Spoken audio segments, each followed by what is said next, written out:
Assalamualaikum warahmatullahi wabarakatuh. Nama saya Sophia Johara dari kelas 1I, Prodi PGSD, Fakultas Ilmu Pendidikan, Universitas Muhammadiyah, Profesor Dr. Hamka.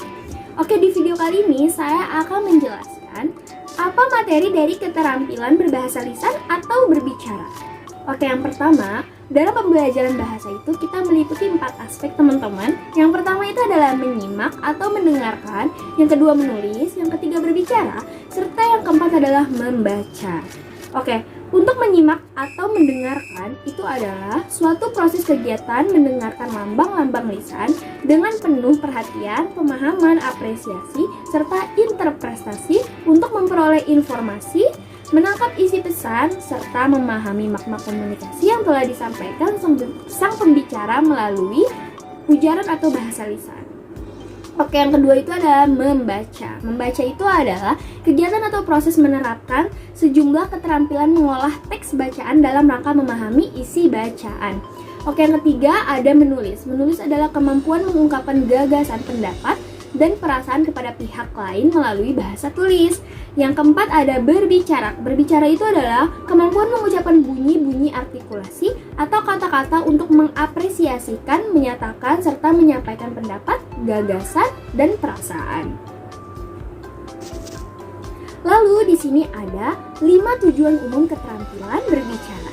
Yaitu yang pertama adalah memiliki pembendaharaan kata, lalu yang kedua mampu mendengarkan dan memahami kata dan kalimat. Yang ketiga ada mengungkapkan pendapat dan sikap dengan lafal yang tepat. Lalu yang keempat ada berminat menggunakan bahasa yang baik, serta yang terakhir adalah menghubungkan antara bahasa lisan dan tulisan. Nah, dari kelima tujuan tersebut, kita harus bisa mengungkapkan pendapat dan sikap dengan lafal yang tepat, karena ketika kita menghubungkan antara bahasa lisan dan tulisan, kita harus memberikan komunikasi yang baik serta dengan ucapan yang baik. Lalu di sini ada ragam keterampilan berbahasa yang biasa digunakan untuk berkomunikasi. Yang pertama itu adalah reseptif. Reseptif itu terbagi 2 bagian dari lisan serta tulis. Lisan itu adalah mendengarkan atau menyimak di bagian reseptif. Lalu tulis itu serta kita membaca. Nah, dengan mendengarkan atau menyimak, kita harus menyimak dengan apa yang sang pembicara suarakan, lalu kita membacanya dengan baik. Lalu dengan adanya produktif, yaitu lisan dengan berbicara, serta tulis dengan menulis. Dengan berbicara, kita harus berbicara dengan yang baik, intonasi yang baik, serta bunyi-bunyi artikulasi yang baik, menyampaikan pikiran, gagasan, serta perasaan yang baik. Nah, di sini ada landasan keterampilan berbicara. Dalam landasan keterampilan berbicara, itu kita harus melihat situasi, tujuan, metode, serta penyimak. Nah, maksud dari situasi tersebut adalah bagaimana kita berbicara dalam keadaan situasi saat itu. Jadi ketika kita sedang menghadapi sidang akhir mahasiswa, contoh, kita pasti akan sontak berbicara bahwa kita nervous atau deg-degan. Itu adalah bagaimana situasi saat kita berbicara dalam keterampilan. Lalu ada tujuan, metode, serta penyimak. Nah, itu berhubungan bahwa kita pasti berbicara itu ada tujuannya karena kita ingin sidang gitu.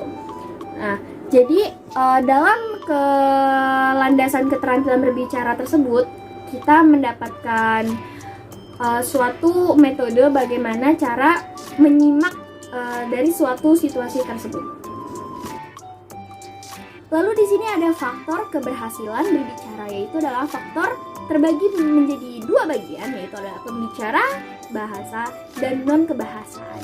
Nah, pembicara dan bahasa ini menjadi satu, yaitu terbentuknya dari pembicara adalah materi, metode, bahasa, tujuan, sarana, serta interaksi. Nah, oke. Kemudian ada cara meningkatkan keterampilan berbicara, yaitu dengan latihan, percaya diri, pahami materi, serta perluas wawasan. Maksud dari itu semua apa sih? Nah, untuk latihan, kita harus bercermin bagaimana kita melatih untuk mengemukakan pendapat di depan umum atau berbicara di depan umum. Nah, dengan latihan, kita harus mempunyai rasa percaya diri serta memahami materi lalu memperluas wawasan. Nah, Jadi itu berkesinambungan bahwa dengan latihan, percaya diri, pahami materi, kita akan menjadi memperluas wawasan. Nah, untuk faktor pengganggu saat berbicara yaitu ada 2. Yang pertama, tidak menguasai materi, yaitu termasuk dalam perasaan grogi ataupun cemas. Nah, lalu ada juga tidak konsentrasi, itu termasuk dari gangguan eksternal, yaitu kita pasti pernah merasakan nervous ataupun merasa takut berbicara di depan umum. Tetapi itu merupakan faktor pengganggu saat berbicara masing-masing orang. Nah, untuk jenis keterampilan berbahasa lisan itu ada berbagai macamnya teman-teman. Yaitu yang pertama ada pidato, ceramah, presentasi, debat, serta reportase dan mengajar. Dalam ragam bahasa, yang pertama itu adalah tulis dan lisan. Nah, lisan itu termasuk retorika. Nah, untuk tulis itu terikat struktur dan ejaan. Berarti kita harus menulis struktur dan ejaan dengan baik dan tepat, serta supaya kita bisa membacanya dengan baik dan benar. Lalu ada ragam tulis lebih pada pengembangan akademik dan ilmiah.